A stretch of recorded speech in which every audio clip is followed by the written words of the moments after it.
MP Kramp-Neuman. You have 5 minutes. Perfect. Thank you, Mr. Chair. And I'll start with Mr. Martino. I'd like to thank you for joining today. I think sharing your personal experience after growing up in Venezuela under the Chavez and Maduro governments is interesting, and your perspective is quite welcome for your discussion. Could I ask you to expand on your experiences prior to leaving in 2016? Yes. So, when I was a kid growing up, it was really a normal childhood in the early 2000s, meaning I went to school, we had a car, we owned our apartment, we had electricity, water, we bought what we needed for food. We went on vacation to Margarita Island, great hotel. I met many foreigners who traveled to Margarita. Maybe Miss Halverson has also been there and visited. I'll say, and then everything changed. Then we started losing power. Then we started having no water for days. And then we had to shower with buckets. Then, of course, going up the stairs, 5 floors, bringing up the food, then lining up for food. Then having to put your fingerprints in a scanning machine so that the government could tell you what you were allowed to purchase and which day of the week you were allowed to purchase it. Because then we ran out. Price controls, hyperinflation, not fitting enough cash. Venezuela might be the only country in the history of the world that had hyperinflation and a shortage of cash at the same time. How do you even have that? Because they printed the money electronically and then there was no cash. So the economy dollarized. And so that was my experience economically. And can you share what Venezuelans on the ground right now are saying about the removal of Maduro? And in your opinion, do you think that we can expect popular support from Venezuelans to restore the democratic process in Venezuela? Oh, wow. You had to see my phone the morning after the removal of Maduro.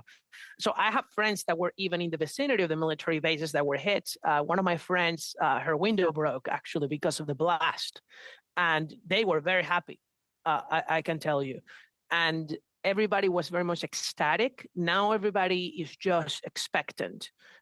People want liberty in Venezuela. They want democracy.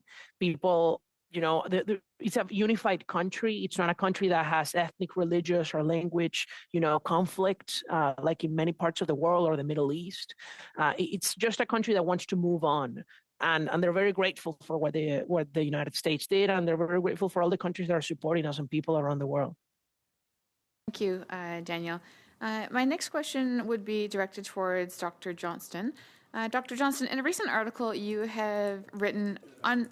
Mr. Johnston had to leave early, unfortunately, but if you have questions for him, the clerk will forward them to him so that you can get a response. Sure, I'll pass along the question, and then, so I'll move on next to Ms. Halverson.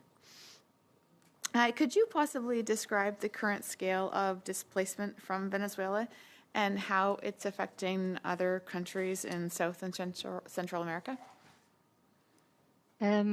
Unfortunately, we do not have sort of absolute numbers. What I can say is that the trend is more towards people returning than leaving the country. So that means that there are some people who are still going abroad. We hear mainly that Colombia and Brazil are the countries that they try to reach, but we also do know that some people are trying to reach Spain, especially now that the United States has closed the temporary protection scheme that they had. So I'm afraid we do not have absolute numbers to share with you. Okay, so perhaps you could characterize, or how would you characterize the relationship between, and for those that are watching, the UNHCR, which is the United Nations Commissioner for Refugees, how would you describe the relationship between that and the Maduro regime?